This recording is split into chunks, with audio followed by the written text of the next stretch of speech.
ಬೆಂಗಳೂರು ಜೈಲಿನಲ್ಲಿ ದರ್ಶನ್ಗೆ ರಾಜ್ಯಾತಿಥ್ಯ. ಬಳ್ಳಾರಿ ಜೈಲಿನಲ್ಲಿ ಅಧಿಕಾರಿಗಳು ಫುಲ್ ಅಲರ್ಟ್ ಆಗಿಬಿಟ್ಟಿದ್ದಾರೆ. ದಾಸರ ಜೊತೆ ಕೈದಿಗಳು ಬೆರೆಯದಂತೆ ಕಟ್ಟೆಚ್ಚರ ವಹಿಸಲಾಗಿದೆ. ಕೆಳ ಹಂತದ ಸಿಬ್ಬಂದಿಯೂ ಕೂಡ ಮಾತನಾಡದಂತೆ ಕಟ್ಟಪ್ಪಣೆಯನ್ನ ಹೊರಡಿಸಲಾಗಿದೆ. ದರ್ಶನ್ ಇರುವ ಕೊಠಡಿಯಲ್ಲಿ ಸಿಸಿಟಿವಿ ಕಣ್ಗಾವಲು 24x7. ಯಾರು ಕೂಡ ಆತನ ಜೊತೆ ಮಾತಾಡಂಗಿಲ್ಲ. ರಾಜ್ಯಾತಿಥ್ಯ ನೀಡಿದ್ರಂತೂ ಸಿಸಿಟಿವಿ ಕಣ್ಗಾವಲು ಕೂಡ ಇರುತ್ತೆ. ಯಾರೇ ಅಂತದಕ್ಕೆ ಅವಕಾಶ ಮಾಡಿಕೊಟ್ರು ಕ್ರಮ ಆಗುತ್ತೆ ಅನ್ನುವಂಥ ಭಯ. ಮುಂದಿನ ದಿನಗಳಲ್ಲಿ ಡೆವಿಲ್ಗೆ ಮತ್ತಷ್ಟು ಸಂಕಷ್ಟ ಫಿಕ್ಸ್ ಅಂತ ಹೇಳಲಾಗ್ತಾ ಇದೆ. ಪರಪ್ಪನ ಅಗ್ರಹಾರದಲ್ಲಿ ರಾಜನ ರೀತಿಯಲ್ಲಿ ಇದ್ದ ನಟ ದರ್ಶನ್ ಬಳ್ಳಾರಿ ಜೈಲಲ್ಲಿ ನಿಜಕ್ಕೂ ಪ್ರತಿ ಕ್ಷಣವೂ ನರಕ ಯಾತನೆ ಅನುಭವಿಸ್ತಿದ್ದಾನೆ ಅನ್ನೋದು ಬಹಳ ಸ್ಪಷ್ಟ. ಕತ್ತಲೆ ಕೋಣೆ, ಯಾವುದೇ ಫೆಸಿಲಿಟಿ ಇಲ್ಲ. ಸಾಮಾನ್ಯ ಕೈದಿಯಂತೆ, ಸಾಮಾನ್ಯ ಆರೋಪಿಯಂತೆ ಕಾಲ ಕಳಿಬೇಕಾದಂಥ ಅನಿವಾರ್ಯತೆ ನಟ ದರ್ಶನ್ಗೆ. ಈ ಬಗ್ಗೆ ಮತ್ತಷ್ಟು ಡೀಟೇಲ್ಸ್ ಅನ್ನು ಕೊಡ್ತಾ ಹೋಗ್ತಾರೆ ನನ್ನ ಸಹೋದ್ಯೋಗಿ ರಂಜಿತ್ ಶಿರಿಯಾರ್ ನೇರ ಸಂಪರ್ಕದಲ್ಲಿ ಜಾಯಿನ್ ಆಗ್ತಿದ್ದಾರೆ. ರಂಜಿತ್, ಪರಪ್ಪನ ಅಗ್ರಹಾರ ಜೈಲಲ್ಲಿ ರಾಜ, ಬಳ್ಳಾರಿ ಜೈಲಲ್ಲಿ ಸಾಮಾನ್ಯ ಕೈದಿ, ಸಾಮಾನ್ಯ ಆರೋಪಿಯಂತೆ ಜೀವನ.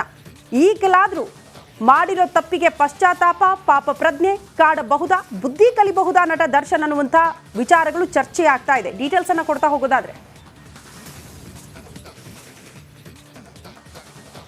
ಖಂಡಿತವಾಗ್ಲೂ ಕೂಡ ಶ್ರುತಿ, ಗುಡ್ ಮಾರ್ನಿಂಗ್ ನಿಮಗೆ. ನೋಡಿ, ದರ್ಶನ್ ಪರಪ್ಪನ ಅಗ್ರಹಾರ ಜೈಲಿನಿಂದ ಬಳ್ಳಾರಿಯ ಕೇಂದ್ರ ಕಾರಾಗೃಹಕ್ಕೆ ನಿನ್ನೆ ಶಿಫ್ಟ್ ಆಗಿದ್ದಾರೆ. ದರ್ಶನ್ ಬಳ್ಳಾರಿಯ ಕೇಂದ್ರ ಕಾರಾಗೃಹಕ್ಕೆ ಶಿಫ್ಟ್ ಆದ ನಂತರ ಎಲ್ಲರಿಗೂ ಕೂಡ ಕುತೂಹಲ ಇರೋದು, ದರ್ಶನ್ ಇಲ್ಲಿರುವಂಥ 385 ಕೈದಿಗಳ ಪೈಕಿ ದರ್ಶನ್ ವಿಚಾರಣಾಧೀನ ಕೈದಿ. ಇವರಿಗೆ ಇಲ್ಲಿ ಯಾವ ರೀತಿ ವ್ಯವಸ್ಥೆಗಳಿರುತ್ತೆ ಅನ್ನೋದು ಬಹಳ ಕ್ಲಿಯರ್ ಆಗಿ ಅಧಿಕಾರಿಗಳಿಗೆ ಸೂಚನೆಯನ್ನು ಕೊಟ್ಟಿದ್ದಾರೆ. ಯಾವೊಬ್ಬ ಜೈಲಿನ ಸಿಬ್ಬಂದಿಯೂ ಕೂಡ ದರ್ಶನ್ ಅವರನ್ನು ಭೇಟಿಯಾಗಬಾರದು, ದರ್ಶನ್ ಅವರ ಜೊತೆಯಲ್ಲಿ ಮಾತಾಡಬಾರದು, ಹಿರಿಯ ಅಧಿಕಾರಿಗಳು ಮಾತ್ರ ಮಾತಾಡಬೇಕು ಅನ್ನೋದು. ದರ್ಶನ್ ಪರಪ್ಪನ ಅಗ್ರಹಾರ ಜೈಲಿನಲ್ಲಿರುವಾಗ ತನ್ನ ಸಹಚರರ ಜೊತೆಗೆ ವಿಶೇಷ ಬ್ಯಾರಕ್ನಲ್ಲಿ ಇದ್ದರು. ಈಗ 15ನೇ ಕೊಠಡಿಯಲ್ಲಿರುವ ದರ್ಶನ್ ಕೇವಲ ಏಕಾಂಗಿಯಾಗಿದ್ದಾರೆ. ವಿಶೇಷವಾದಂಥ ಕೊಠಡಿಯಲ್ಲಿರುವ ದರ್ಶನ್ಗೆ ಯಾವುದೇ ಸೌಕರ್ಯಗಳು ಕೂಡ ಇಲ್ಲ.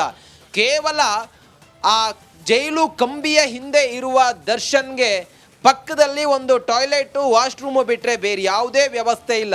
ಬೆಳಿಗ್ಗೆ 7:15 ಸರಿಯಾಗಿ ತಿಂಡಿ ಬರುತ್ತೆ. ಇವತ್ತು ಉಪ್ಪಿಟ್ಟಿನ ವ್ಯವಸ್ಥೆಯನ್ನು ದರ್ಶನ್ಗೆ ತಿಂಡಿಗೆ ಮಾಡಿದ್ದಾರೆ. ಮಧ್ಯಾಹ್ನ ಸಾಂಬಾರು, ಅನ್ನ, ಮಜ್ಜಿಗೆ ಬಿಟ್ಟರೆ ಬೇರೇನಿಲ್ಲ. ವಿಶೇಷವಾದಂಥ ಸೌಕರ್ಯ ಇಲ್ಲ. ದರ್ಶನ್ ಯಾವಾಗಲೂ ಕೂಡ ತನ್ನ ಸಹಚರರ ಜೊತೆಗೆ, ತನ್ನ ಸ್ನೇಹಿತರ ಜೊತೆಗೆ, ತಮ್ಮವರ ಜೊತೆಗೆ ಇದ್ದು ಯಾವಾಗಲೂ ಕೂಡ ಜೊತೆಯಾಗಿರ್ತಾ ಇದ್ದಂಥ ಅವ್ರು ಯಾರೂ ಕೂಡ ಇಲ್ಲದೆ ಏಕಾಂಗಿ ಆಗಿರೋದು. ದರ್ಶನ್ ಮಾನಸಿಕವಾಗಿ ಬಹುತೇಕ ಕುಗ್ಗಿ ಹೋಗಬಹುದು ಅನ್ನೋದು ಕೂಡ ಈಗ ಹೇಳ್ತಾ ಇದ್ದಾರೆ. ಸದ್ಯ ಪರಪ್ಪನ ಅಗ್ರಹಾರ ಜೈಲಿನಲ್ಲಿ ರಾಜಾತಿಥ್ಯದಿಂದ ಬಿಂದಾಸ್ ಆಗಿದ್ದ ದರ್ಶನ್ಗೆ ಈ ಬಳ್ಳಾರಿಯ ಕೇಂದ್ರ ಕಾರಾಗೃಹ ಬಹುತೇಕ ನೀವು ಹೇಳ್ದಂಗೆ ನಾನು ಏನು ತಪ್ಪು ಮಾಡಿದ್ದೀನಿ ಅಥವಾ ನನ್ನ ಮೇಲೇನು ಆರೋಪ ಇದೆ, ಖಂಡಿತವಾಗ್ಲೂ ಕೂಡ ಅದಕ್ಕೆ ಪ್ರಾಯಶ್ಚಿತ್ತವನ್ನು ಅನುಭವಿಸುವಂಥ ಸಾಧ್ಯತೆ ಕಂಡು ಬರ್ತಾ ಇದೆ. ಇದೆಲ್ಲದರ ಹೊರತಾಗಿ ದರ್ಶನ್ ಅಭಿಮಾನಿಗಳು ಹೇಳ್ತಾ ಇದ್ದಾರೆ, ದರ್ಶನ್ ಪರಪ್ಪನ ಅಗ್ರಹಾರ ಜೈಲಿನಲ್ಲಿ ಮಂತ್ರಿಯಾಗಿದ್ದರು, ಆದರೆ ಬಳ್ಳಾರಿಯ ಜೈಲಿನಲ್ಲಿ ರಾಜನಾಗಿರ್ತಾರೆ ಅಂಥೇಳಿ. ಆದರೆ ಮೇಲ್ನೋಟಕ್ಕೆ ಬಹಳ ಸ್ಟ್ರಿಕ್ಟ್ ಆಗಿ ನಿನ್ನೆ SP ಶೋಭಾ ರಾಣಿಯವರು ಬಂದವರು ಹೇಳ್ತಾ ಇದ್ರು, ಯಾವುದೇ ವಿಶೇಷವಾದಂಥ ಸೌಲಭ್ಯವನ್ನು ಕೊಡೋದಿಲ್ಲ. ಉಳಿದಂಥ ಆರೋಪಿಗಳು ಅಥವಾ ಉಳಿದಂಥ ಕೈದಿಗಳು ಹೆಂಗಿದ್ದಾರೋ ಅದೇ ರೀತಿಯಾಗಿ ಇವರು ಇರ್ತಾರೆ. ಇವರಿಗೆ 511ನೇ ಕೈದಿ ನಂಬರನ್ನು ಕೊಟ್ಟಿದ್ದೀವಿ, ಎಲ್ಲ ವ್ಯವಸ್ಥೆಯನ್ನು ಮಾಡ್ತೀವಿ. ಅದರ ಹೊರತಾಗಿ ಬೇರೆ ಯಾವುದೂ ಕೂಡ ಇಲ್ಲ.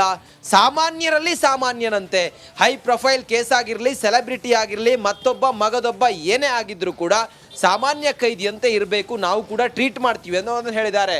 ಸಮಯ ಕಳೆಯೋಕ್ಕೋಸ್ಕರ ದರ್ಶನ್ ಬೆಂಗಳೂರಿನ ಪರಪ್ಪನ ಅಗ್ರಹಾರ ಜೈಲಿನಿಂದ ಬರುವಾಗಲೇ ಸುಮಾರು 20 ಪುಸ್ತಕಗಳನ್ನು ತಂದಿದ್ದಾರೆ, ಬ್ಯಾಗ್ ತಂದಿದ್ದಾರೆ.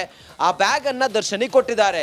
ಏಕಾಂಗಿಯಾಗಿ ತನ್ನ ಮನಸ್ಸನ್ನು ಕೇಂದ್ರೀಕರಿಸೋದಕ್ಕೆ ದರ್ಶನ್ ಪುಸ್ತಕವನ್ನು ಓದಬಹುದೇ ಹೊರತು ಬೇರೆ ಯಾರೊಂದಿಗೂ ಕೂಡ ಮಾತಾಡೋದಕ್ಕೂ ಅವಕಾಶ ಇಲ್ಲ.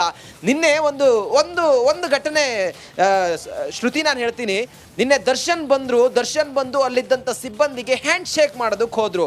ಆಗ ನಯವಾಗಿ ಅಲ್ಲಿದ್ದಂಥ ಸಿಬ್ಬಂದಿ ಹ್ಯಾಂಡ್ ಶೇಕ್ ಮಾಡಲಿಲ್ಲ. ಅಧಿಕಾರಿಗಳಂತೂ ಬಹಳ ಅಲರ್ಟ್ ಆಗಿದ್ದಾರೆ. ಈ ಹಿಂದೆ ಆದಂಥ ಎಡವಟ್ಟು ಪರಪ್ಪನ ಅಗ್ರಹಾರ ಜೈಲಿನಲ್ಲಿ ನಾವೇ ಎಕ್ಸ್ಪೋಸ್ ಮಾಡಿದ್ವಿ, ಆ ಫೋಟೋ ಮತ್ತು ವಿಡಿಯೋ.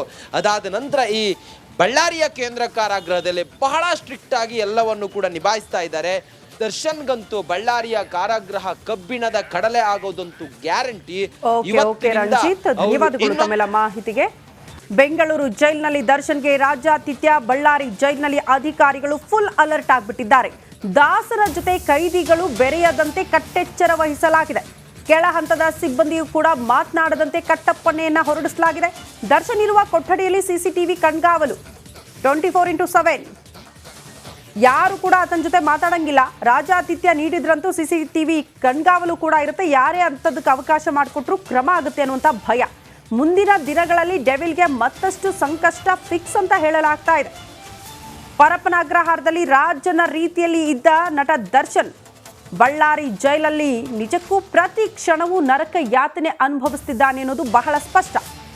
ಕತ್ತಲೆ ಕೋಣೆ, ಯಾವುದೇ ಫೆಸಿಲಿಟಿ ಇಲ್ಲ. ಸಾಮಾನ್ಯ ಕೈದಿಯಂತೆ, ಸಾಮಾನ್ಯ ಆರೋಪಿಯಂತೆ ಕಾಲ ಕಳಿಬೇಕಾದಂಥ ಅನಿವಾರ್ಯತೆ ನಟ ದರ್ಶನ್ಗೆ.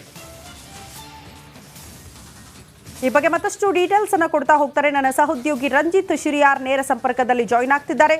ರಂಜಿತ್, ಪರಪ್ಪನ ಅಗ್ರಹಾರ ಜೈಲಲ್ಲಿ ರಾಜ, ಬಳ್ಳಾರಿ ಜೈಲಲ್ಲಿ ಸಾಮಾನ್ಯ ಕೈದಿ, ಸಾಮಾನ್ಯ ಆರೋಪಿಯಂತೆ ಜೀವನ. ಈಗಲಾದ್ರೂ ಮಾಡಿರೋ ತಪ್ಪಿಗೆ ಪಶ್ಚಾತ್ತಾಪ, ಪಾಪ ಪ್ರಜ್ಞೆ ಕಾಡಬಹುದಾ, ಬುದ್ಧಿ ಕಲಿಬಹುದಾ ನಟ ದರ್ಶನ್ ಅನ್ನುವಂಥ ವಿಚಾರಗಳು ಚರ್ಚೆ ಆಗ್ತಾ ಇದೆ. ಡೀಟೇಲ್ಸ್ ಅನ್ನ ಕೊಡ್ತಾ ಹೋಗೋದಾದ್ರೆ.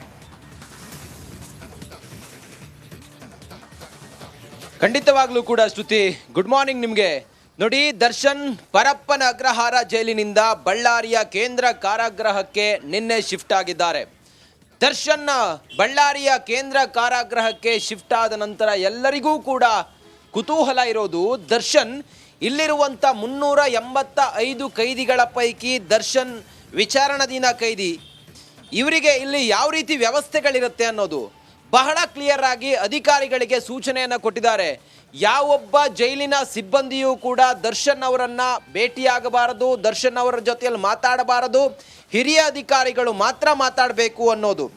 ದರ್ಶನ್ ಪರಪ್ಪನ ಅಗ್ರಹಾರ ಜೈಲಿನಲ್ಲಿರುವಾಗ ತನ್ನ ಸಹಚರರ ಜೊತೆಗೆ ವಿಶೇಷ ಬ್ಯಾರಕ್ನಲ್ಲಿ ಇದ್ರು. ಈಗ 15ನೇ ಕೊಠಡಿಯಲ್ಲಿರುವ ದರ್ಶನ್ ಕೇವಲ ಏಕಾಂಗಿಯಾಗಿದ್ದಾರೆ. ವಿಶೇಷವಾದಂಥ ಕೊಠಡಿಯಲ್ಲಿರುವ ದರ್ಶನ್ಗೆ ಯಾವುದೇ ಸೌಕರ್ಯಗಳು ಕೂಡ ಇಲ್ಲ. ಕೇವಲ ಆ ಜೈಲು ಕಂಬಿಯ ಹಿಂದೆ ಇರುವ ದರ್ಶನ್ಗೆ ಪಕ್ಕದಲ್ಲಿ ಒಂದು ಟಾಯ್ಲೆಟು, ವಾಶ್ರೂಮು ಬಿಟ್ಟರೆ ಬೇರೆ ಯಾವುದೇ ವ್ಯವಸ್ಥೆ ಇಲ್ಲ. ಬೆಳಿಗ್ಗೆ 7:15 ಸರಿಯಾಗಿ ತಿಂಡಿ ಬರುತ್ತೆ. ಇವತ್ತು ಉಪ್ಪಿಟ್ಟಿನ ವ್ಯವಸ್ಥೆಯನ್ನು ದರ್ಶನ್ಗೆ ತಿಂಡಿಗೆ ಮಾಡಿದ್ದಾರೆ. ಮಧ್ಯಾಹ್ನ ಸಾಂಬಾರು, ಅನ್ನ, ಮಜ್ಜಿಗೆ ಬಿಟ್ಟರೆ ಬೇರೇನಿಲ್ಲ. ವಿಶೇಷವಾದಂಥ ಸೌಕರ್ಯ ಇಲ್ಲ.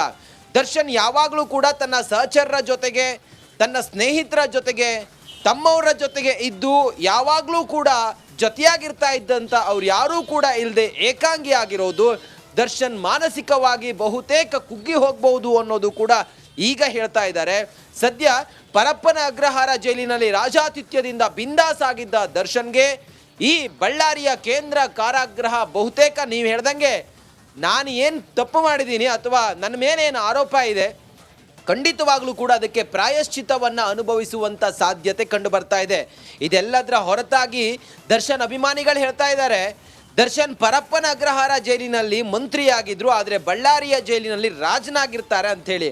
ಆದರೆ ಮೇಲ್ನೋಟಕ್ಕೆ ಬಹಳ ಸ್ಟ್ರಿಕ್ಟ್ ಆಗಿ ನಿನ್ನೆ SP ಶೋಭಾ ರಾಣಿಯವರು ಬಂದವರು ಹೇಳ್ತಾ ಇದ್ರು, ಯಾವುದೇ ವಿಶೇಷವಾದಂಥ ಸೌಲಭ್ಯವನ್ನು ಕೊಡೋದಿಲ್ಲ. ಉಳಿದಂಥ ಆರೋಪಿಗಳು ಅಥವಾ ಉಳಿದಂಥ ಕೈದಿಗಳು ಹೆಂಗಿದ್ದಾರೋ ಅದೇ ರೀತಿಯಾಗಿ ಇವರು ಇರ್ತಾರೆ. ಇವರಿಗೆ 511ನೇ ಕೈದಿ ನಂಬರನ್ನು ಕೊಟ್ಟಿದ್ದೀವಿ, ಎಲ್ಲ ವ್ಯವಸ್ಥೆಯನ್ನು ಮಾಡ್ತೀವಿ. ಅದರ ಹೊರತಾಗಿ ಬೇರೆ ಯಾವುದೂ ಕೂಡ ಇಲ್ಲ. ಸಾಮಾನ್ಯರಲ್ಲಿ ಸಾಮಾನ್ಯನಂತೆ, ಹೈ ಪ್ರೊಫೈಲ್ ಕೇಸ್ ಆಗಿರಲಿ, ಸೆಲೆಬ್ರಿಟಿ ಆಗಿರಲಿ, ಮತ್ತೊಬ್ಬ ಮಗದೊಬ್ಬ ಏನೇ ಆಗಿದ್ರೂ ಕೂಡ ಸಾಮಾನ್ಯ ಕೈದಿಯಂತೆ ಇರಬೇಕು, ನಾವು ಕೂಡ ಟ್ರೀಟ್ ಮಾಡ್ತೀವಿ ಅನ್ನೋದನ್ನು ಹೇಳಿದ್ದಾರೆ. ಸಮಯ ಕಳೆಯೋಕ್ಕೋಸ್ಕರ ದರ್ಶನ್ ಬೆಂಗಳೂರಿನ ಪರಪ್ಪನ ಅಗ್ರಹಾರ ಜೈಲಿನಿಂದ ಬರುವಾಗಲೇ ಸುಮಾರು 20 ಪುಸ್ತಕಗಳನ್ನು ತಂದಿದ್ದಾರೆ, ಬ್ಯಾಗ್ ತಂದಿದ್ದಾರೆ. ಆ ಬ್ಯಾಗನ್ನು ದರ್ಶನಿಗೆ ಕೊಟ್ಟಿದ್ದಾರೆ. ಏಕಾಂಗಿಯಾಗಿ ತನ್ನ ಮನಸ್ಸನ್ನು ಕೇಂದ್ರೀಕರಿಸೋದಕ್ಕೆ ದರ್ಶನ್ ಪುಸ್ತಕವನ್ನು ಓದಬಹುದೇ ಹೊರತು ಬೇರೆ ಯಾರೊಂದಿಗೂ ಕೂಡ ಮಾತಾಡೋದಕ್ಕೂ ಅವಕಾಶ ಇಲ್ಲ. ನಿನ್ನೆ ಒಂದು ಘಟನೆ ಶ್ರುತಿ ನಾನು ಹೇಳ್ತೀನಿ. ನಿನ್ನೆ ದರ್ಶನ್ ಬಂದು ಅಲ್ಲಿದ್ದಂಥ ಸಿಬ್ಬಂದಿಗೆ ಹ್ಯಾಂಡ್ ಶೇಕ್ ಮಾಡೋದಕ್ಕೆ ಹೋದರು.